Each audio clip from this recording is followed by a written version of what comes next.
Welcome back to another episode of Whether or Not. I'm your host, Caitlyn Bell, here with our forecaster, Brendan Pham. And Brendan, are we expected to see some rain this weekend? Thank goodness we are going to be able to see some rain because we've been in such a drought lately, but I'll have full details in just a few minutes. All right, thank you. We'll see more of Brendan later, but for now, here is your Nature in the News.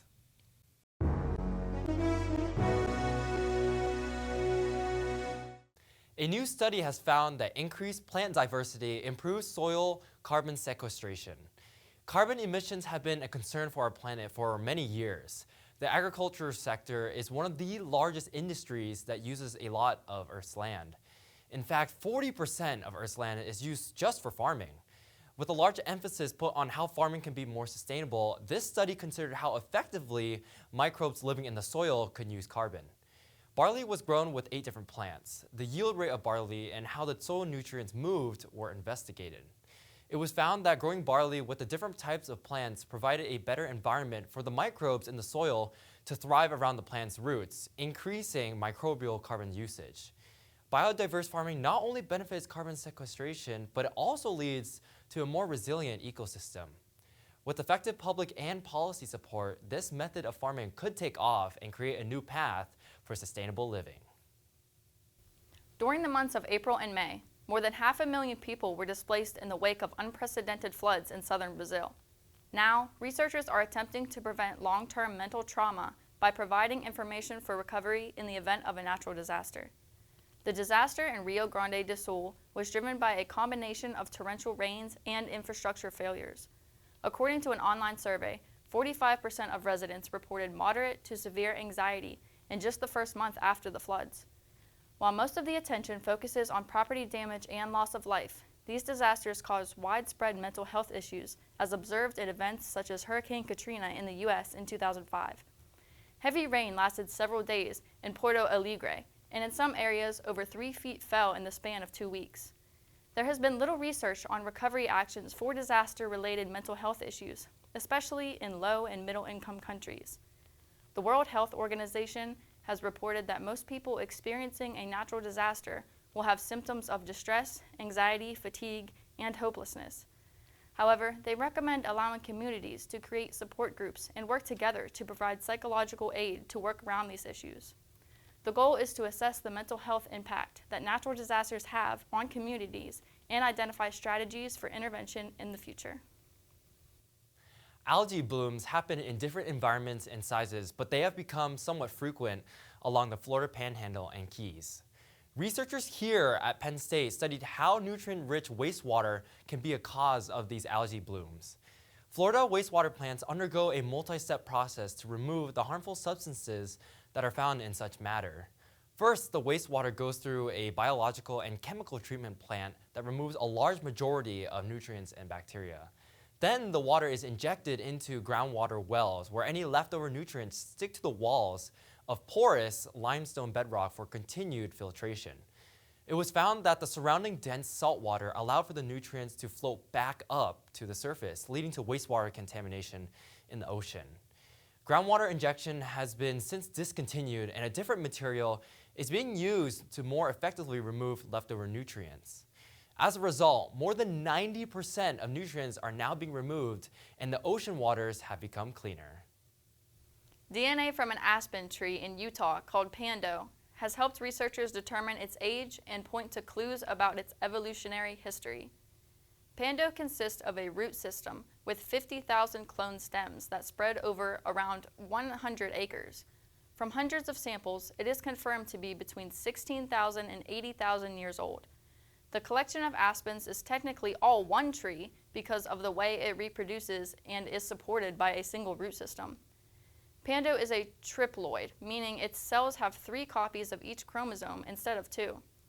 As a result, Pando cannot mix its DNA with other trees, allowing it to create clones of itself.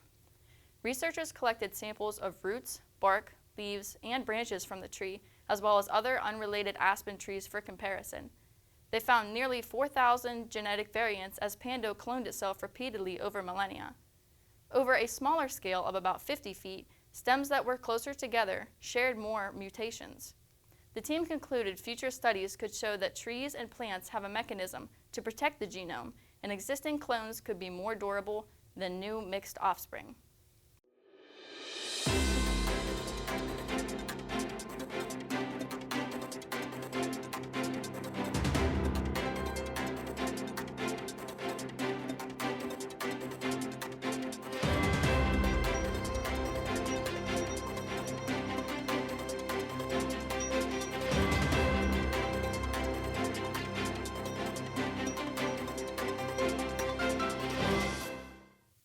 After a warm week of temperatures, our conditions will be cooling off as we head into the weekend, and our next rain chance will also be coming in on Sunday. But first, let's start off this Friday where we're going to see generally mild conditions across much of the area actually. With high pressure in control, we're going to see weak but a slight northerly wind that's going to keep our temperatures a little bit cooler than what we've seen this past week where our highs were already in the 70s. So generally nice conditions, although I do have a patch of a few showers that might try to come off of Lake Ontario, and that's because there's also a low pressure system well into Canada that might produce some showers up there. But otherwise, that'll move out, and for Saturday, we're going to see a high pressure system again dominating, but then we see a few showers that will eventually try to make its way eastward with a warm front encroaching our region. And then this Sunday, this is where we see the action.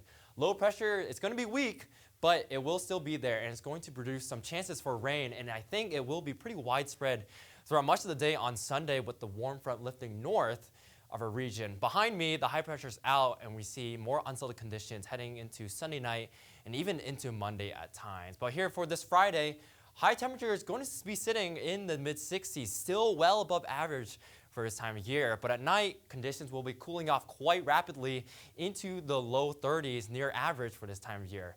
Saturday, we see continued high temperatures around 60, just below 60, but still above average with abundant sunshine. And temperatures again Saturday night will be quite cool, around 33 degrees, nearing the freeze point then. And then on Sunday, we see temperatures rising back into the 50s, but cooler because of the rain. And now here's a feature from Austin Long on the Penn State Ewall.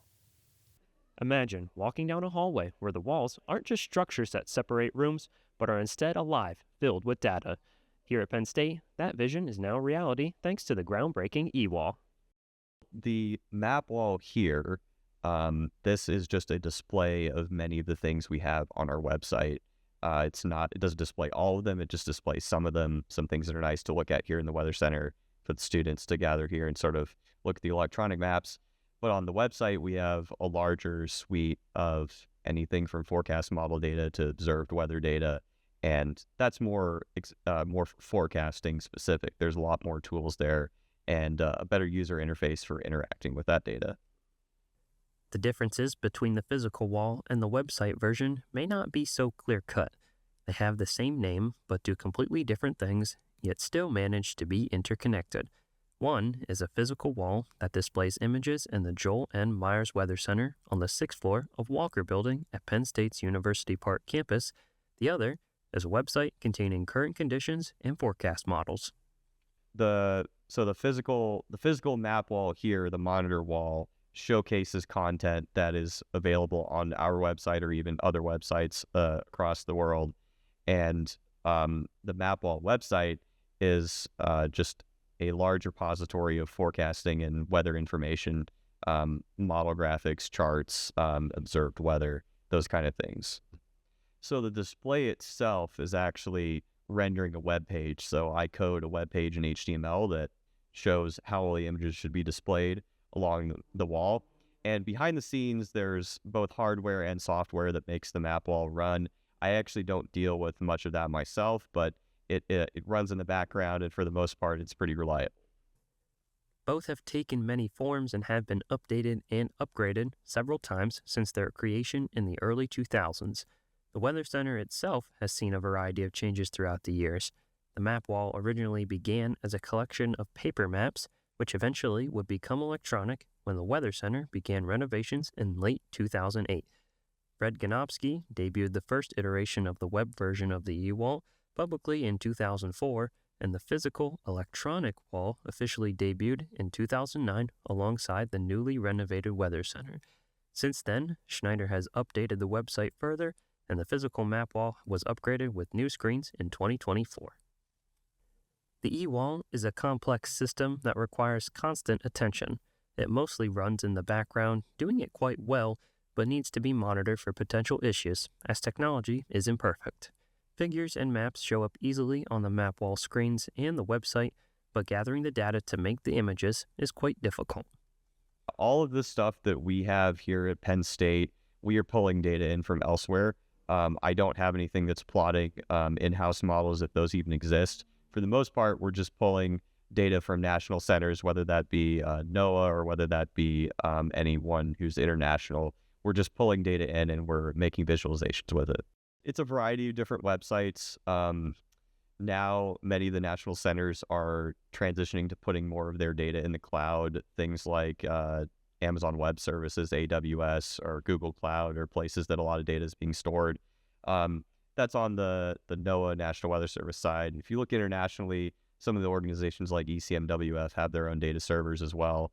And so one of the main challenges actually with creating a lot of these graphics, the hardest part is actually getting the data in. Once you have the data in a format that you know how to deal with it, it's usually pretty easy to make the maps, but actually bringing in the data is a pretty challenging part. While there are challenges in bringing data in, the map wall and website have proven countless times that they are both very important. The physical wall has become a staple in the Weather Center, and the website has proven to be an excellent forecasting tool. The website is just an incredible forecasting resource. So if you're student, we have a lot of hobbyists, weather hobbyists, and folks who are actually working in meteorology as well that use the Ewall. It's been an incredible resource for them. There's some unique tools on there that I think are very valuable. As far as the physical map wall is concerned, this has been a fixture in our weather center here for many years, and it's something that's rather unique to Penn State in that, how large it is and how long we've had it. And so it's something that's pretty important to us for that reason. So the next time you have a weather-related question, be sure to stop by the Penn State Ewall. That be the physical wall or the website, they'll both be sure to provide you with some clarity. For Weather or Not, I'm student meteorologist Austin Long.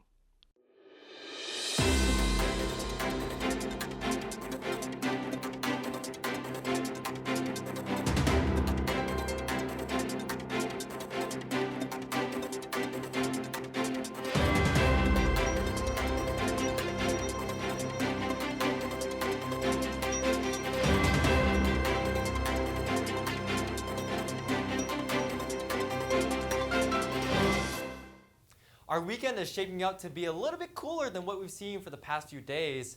But next week, we're going to see our temperatures begin to rebound back up well above average. But let's recap the weekend here. On Friday, our temperature is a little bit cooler than what we've seen this past week with temperatures in the 70s.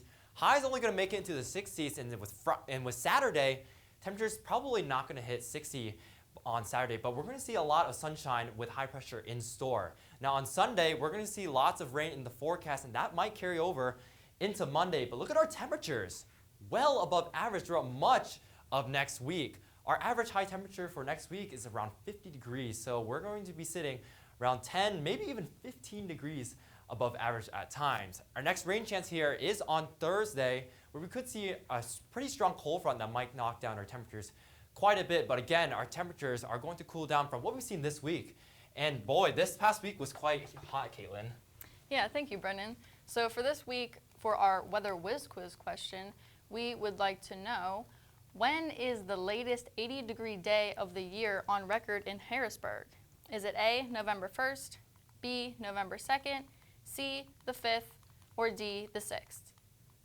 If you said D, November 6th, you would be correct. And Brendan, that actually beats the previous record made in 1971 on November 2nd. Yeah, and Harrisburg, they actually beat their record high for that day of 77 degrees. So that's a 3-degree departure or difference from the record high, which was set back in 1948. So it tells you this past week was quite warm, I'd say. Yeah, it seems like we've been breaking a lot of records lately. Anyway, thank you for tuning into this episode of Weather or Not. Be sure to tune in next week.